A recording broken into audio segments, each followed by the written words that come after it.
4 روز کے سفر کے بعد دی اوپن آرمز نامی یہ بحری جہاز شمال مشرقی اسپین میں بارسلونا کی بندرگاہ پر لنگر انداز ہوا۔ اس کے مسافروں کو لیبیا کے ساحل سے پرے اسمگلروں کی کشتیوں سے بچایا گیا تھا۔ تاہم اٹلی اور مالٹا نے جہاز کو لنگر انداز ہونے کی اجازت نہیں دی۔ امدادی کارکنوں کا کہنا ہے کہ مالٹا اور اٹلی اب غیر سرکاری تنظیموں کے جہازوں کو لنگر انداز ہونے کی اجازت نہیں دے رہے، جس کی وجہ سے بہت سے لوگ سمندر میں مر جاتے ہیں۔ ہم 60 پناہ گزینوں کو بچانے میں کامیاب ہوئے۔ بدقسمتی سے تقریباً 500 لوگ گزشتہ 4 دنوں میں اس وقت ہلاک ہوئے جب وہ لیبیا سے یورپ داخل ہونے کی کوشش کر رہے تھے۔ یورپ کے ساحلی ممالک پر نکتہ چینی کی جاتی ہے کہ وہ پناہ گزینوں کو اپنے ملکوں میں داخل ہونے سے روکتے ہیں۔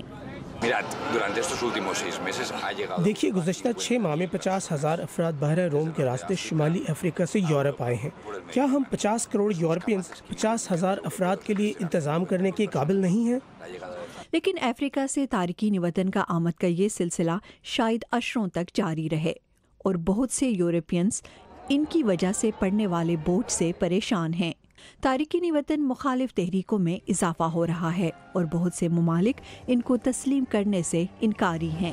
اتوار کے روز اینگلا مرکل نے ایک انٹرویو میں کہا ہے کہ تارکین وطن سے متعلق کاغذی کارروائی کے لیے فرنٹ لائن سٹیٹس کہلوانے والے ممالک کو مدد کی ضرورت ہے۔ ٹرانزٹ سینٹرز کم ہیں کیونکہ آئین کے مطابق ہم کسی فرد کی آزادی کو زیادہ سے زیادہ 2 دنوں تک محدود کر سکتے ہیں۔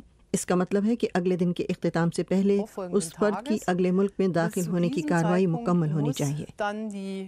فرانسیسی صدر تارکین وطن کی کاغذی کارروائی کے لیے شمالی افریقہ میں مراکز کے قیام پر زور دے رہے ہیں تاکہ صرف وہ لوگ یورپ میں داخل ہوں جنہیں پناہ کی اجازت ملی ہے۔ لیکن ظاہر ہے ہمیں سب سے پہلے اسمگلروں کے خلاف لڑنا ہوگا۔ یہ میری اولین ترجیح ہے۔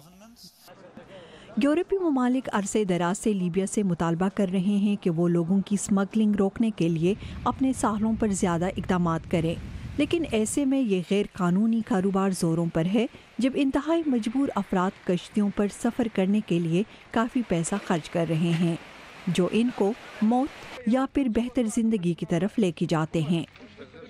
زلیقہ ہوگ کے ساتھ شہناز نفیس، اردو VOA۔